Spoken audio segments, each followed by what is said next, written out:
Kalian pasti pernah merasakan sebuah kejadian yang seakan pernah terjadi. Deja vu.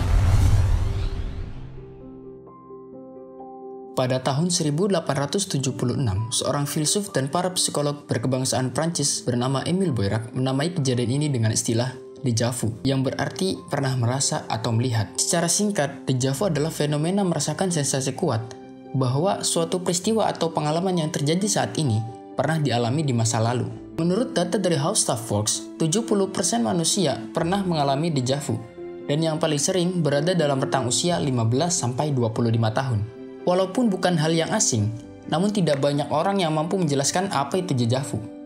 Bahkan, para peneliti pun masih mengembangkan teori-teori yang ada mengenai deja vu. Setidaknya, terdapat kurang lebih 40 teori mengenai deja vu. Salah satu teorinya adalah familiarity-based recognition. Teori ini menjelaskan deja vu terjadi karena kita tidak mengenali objek secara penuh.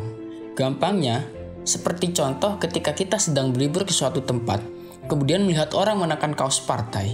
Seminggu setelahnya, kita berlibur ke tempat yang berbeda, melihat orang yang berbeda menggunakan kaos partai yang sama.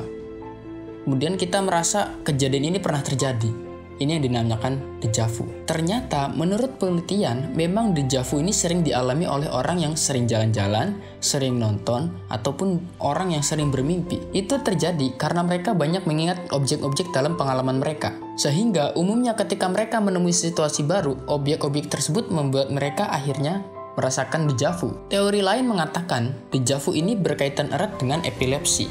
Menurut teori ini, deja vu terjadi karena kejang di bagian lobus temporal, yang mengakibatkan hilangnya konsentrasi secara penuh, dan akhirnya membuat orang mengalami deja vu.